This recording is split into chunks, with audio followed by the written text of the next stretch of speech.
Parenting ഒരു വലിയ ഉത്തരവാദിത്തമാണ്. കുട്ടികളുടെ ശരീര വളർച്ച പോലെ തന്നെ അവരുടെ മാനസിക ആരോഗ്യവും ഏറെ പ്രധാനപ്പെട്ടതാണ്. ഒരു കുട്ടിയുടെ ഭാവി രൂപപ്പെടുന്നത് സ്കൂളിൽ മാത്രമല്ല, അതിൻ്റെ അടിസ്ഥാനം കുടുംബത്തിലാണ്. ഒരു കുഞ്ഞ് ജനിക്കുമ്പോൾ അതൊരു ശുദ്ധമായ പേപ്പർ പോലെയാണ്.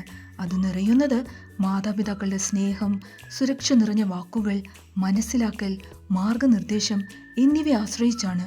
അത് കുട്ടിയുടെ മനസ്സിൽ വളരെ ആഴത്തിൽ പതിയുന്നു. നമ്മൾ സാധാരണയായി കുട്ടികളുടെ വളർച്ചയെക്കുറിച്ച് സംസാരിക്കുമ്പോൾ പഠനം, മാർക്ക്, വിജയം തുടങ്ങിയ കാര്യങ്ങളിലാണ് കൂടുതൽ ശ്രദ്ധ നൽകുന്നത്. പക്ഷേ ഒരു കുട്ടിയുടെ ജീവിതത്തിൽ ഏറ്റവും വലിയ അടിസ്ഥാനം അവൻ്റെ മനസ്സാണ്. ആ മനസ്സ് സുരക്ഷിതവും സമാധാനപരവുമാണെങ്കിൽ മാത്രമേ അവൻ ജീവിതത്തിലെ വെല്ലുവിളികളെ ആത്മവിശ്വാസത്തോടെ നേരിടാൻ കഴിയൂ. നമ്മൾ പലപ്പോഴും കരുതുന്നത് നമ്മൾ പറയുന്നത് കുട്ടികൾ കേൾക്കണമെന്നതാണ്. പക്ഷെ കുട്ടികൾ കേൾക്കുന്നതിനേക്കാൾ അവർ കാണുന്നതാണ് കൂടുതൽ പഠിക്കുന്നത്. നമ്മൾ എങ്ങനെ സംസാരിക്കുന്നു, എങ്ങനെ പ്രതികരിക്കുന്നു, പ്രശ്നങ്ങൾ വന്നാൽ എങ്ങനെ കൈകാര്യം ചെയ്യുന്നു എന്നതൊക്കെയാണ് അവർ അനുകരിക്കുന്നത്. ഇന്നത്തെ കുട്ടികൾ നേരിടുന്ന ലോകം നമ്മൾ വളർന്ന ലോകത്തേക്കാൾ വളരെ വ്യത്യസ്തമാണ്. പഠന സമ്മർദ്ദം, മത്സരം, മൊബൈൽ ഫോൺ, സോഷ്യൽ മീഡിയ, മാതാപിതാക്കളുടെ പ്രതീക്ഷകൾ, ഇങ്ങനെ നീളുന്ന ലിസ്റ്റുകൾ. കുടുംബത്തിൽ ഒരുമിച്ച് ചെലവഴിക്കുന്ന സമയം കുറയുമ്പോൾ കുട്ടിയുടെ മനസ്സിനെ ബാധിക്കുന്നു. പലപ്പോഴും അവർ പറയാതെ തന്നെ ഭയവും ആശങ്കയും അനുഭവിക്കുന്നു. ചിലപ്പോൾ അവർക്ക് എന്താണ് സംഭവിക്കുന്നത് എന്ന് തന്നെ മനസ്സിലാകാതിരിക്കും. ആ സമയത്ത് അവർക്ക് ഏറ്റവും ആവശ്യമുള്ളത് മാർഗനിർദ്ദേശമല്ല, ആദ്യം നമ്മൾ അവരെ മനസ്സിലാക്കുക എന്നതാണ്. കുട്ടികൾക്ക് ഏറ്റവും ആവശ്യമായത് നിബന്ധനകളില്ലാത്ത സ്നേഹമാണ്.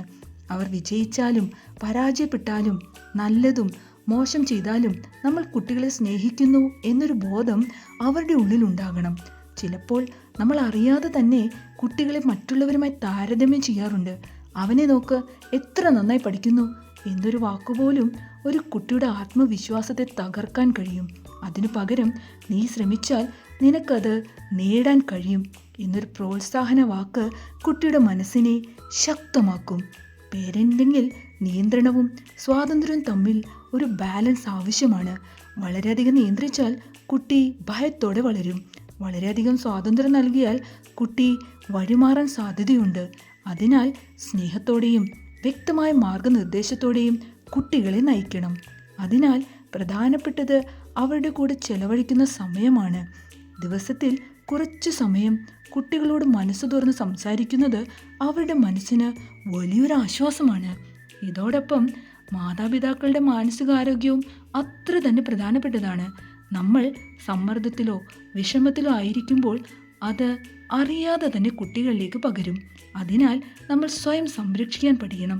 ശാന്തതയും സമാധാനവുമുള്ള ഒരു പേരന്റ് കുട്ടിക്ക് ഏറ്റവും വലിയ സുരക്ഷയാണ്. കുട്ടികളുടെ പെരുമാറ്റത്തിൽ പെട്ടെന്ന് മാറ്റങ്ങൾ കാണുമ്പോൾ, അവർ അധികം മിണ്ടാതെ ആകുമ്പോൾ, സ്കൂളിൽ പ്രശ്നങ്ങൾ ഉണ്ടാക്കുമ്പോൾ, സ്ഥിരമായി ഭയമോ ദുഃഖമോ കാണുമ്പോൾ അത് അവഗണിക്കരുത്. അത്തരം സന്ദർഭത്തിൽ സഹായം തേടാൻ മടിക്കുകയും അരുത്. കൗൺസിലിംഗ് പോലുള്ള പിന്തുണകൾ കുട്ടികളുടെ മനസ്സിനെ വീണ്ടും ശരിയായ ദിശയിൽ എത്തിക്കാൻ സഹായിക്കും. അവസാനമായി ഇത്രമാത്രം ഓർക്കാം, ഒരു കുട്ടിക്ക് നമുക്ക് നൽകാൻ കഴിയുന്ന ഏറ്റവും വലിയ സമ്മാനം നല്ല വിദ്യാഭ്യാസമോ പണമോ അല്ല, മറിച്ച് ഒരു സുരക്ഷിതമായ മനസ്സും സ്നേഹപൂർണമായ ഒരു ബന്ധവുമാണ്. സ്നേഹത്തോടെ കേൾക്കുന്ന മാതാപിതാക്കൾക്ക് ശക്തമായ മനസ്സുള്ള കുട്ടികളെ വളർത്താൻ സാധിക്കും. ഞാൻ അഡ്വക്കേറ്റ് ജ്യോതി, കൗൺസിലിംഗ് സൈക്കോളജിസ്റ്റ്. ഈ ചെറിയ ചിന്ത നിങ്ങളെ സ്പർശിച്ചുവെങ്കിൽ മറ്റുള്ളവർക്കും പങ്കുവെക്കൂ. നന്ദി. ശുഭദിനം.